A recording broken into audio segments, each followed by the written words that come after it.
Coucou les amis, une petite vidéo, je parle doucement parce que je suis arrivée dans le ashram aujourd'hui.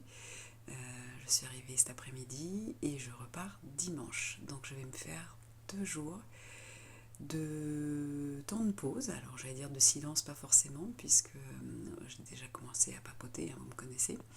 Et puis on a le droit de parler en dehors des repas et au repas du soir. Donc là je suis dans le petit dortoir, vous voyez, très simple. Il n'y a vraiment pas grand chose, voilà. Voilà, donc je viens de préparer mon lit. Et puis après, je pense que je vais aller faire une petite méditation. Je vais voir si je peux aller dans le temple, qui est une toute petite salle.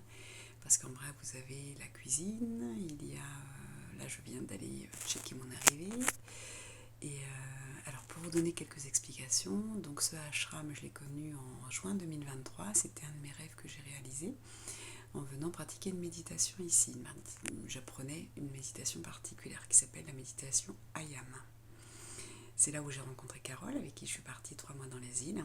Donc aujourd'hui, Carole va me rejoindre ce soir et voilà, ça va être un petit peu notre lieu anniversaire.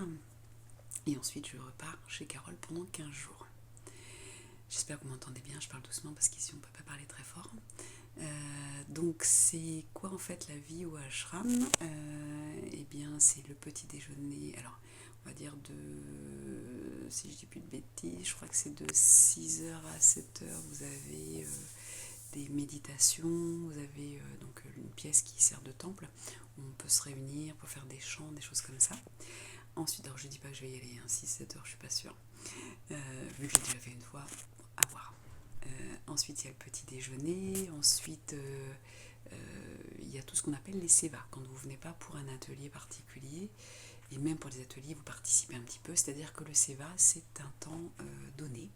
C'est du service désintéressé. C'est-à-dire qu'on peut venir dans un ashram. Alors bien sûr, on paye moins cher que dans un hôtel. On mange super bien. Il y a des règles à respecter. Et puis, on donne un coup de main. Donc demain, je pense que j'irai planter des arbres. Donc ça va être chouette. Mais on peut faire la vaisselle, s'occuper du linge, voilà, selon bien sûr nos capacités. Et du coup, il y a vraiment un service, on est un peu comme à la maison, on fait des choses et on sait que ça va aider la communauté, parce qu'il y a des gens qui vivent là au quotidien, il y a des gens qui viennent que pour le week-end. Voilà, c'est assez sympa. Et du coup, comme je vous disais, le petit déjeuner et le déjeuner du midi se font dans le silence. Donc on est vraiment en pleine conscience de ce qu'on mange. C'est vraiment très sympa. Donc la dernière fois je l'ai fait dehors, là ce sera à l'intérieur, parce qu'il ne fait pas très très chaud. Mais voilà, j'ai hâte de passer ce temps de détente avec... vous avez à midi, il y a aussi la méditation. Il y a un autre temps... donc tout ça c'est mené par... alors ici c'est un temple hindouiste, pas bouddhiste.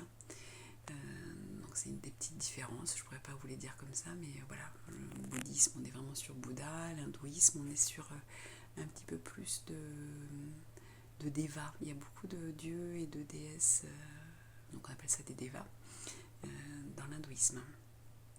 Et du coup, donc, comme je vous disais, le matin, je crois que c'est de 6h à 7h. Après, vous avez à midi. Après, il y a le soir, il y a les bhajans, comme ils appellent ça. Et c'est chouette, hein. Il y a de la musique. Donc, ceux qui connaissent chantent, hein, en sanskrit. Mais vous pouvez déjà écouter. Et, ouais, c'est génial.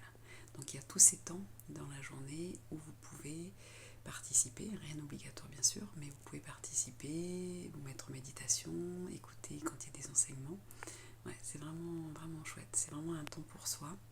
Et j'avais besoin de ce temps pour me réaligner pour le deuxième épisode, la deuxième édition de mon voyage, de ma nouvelle aventure.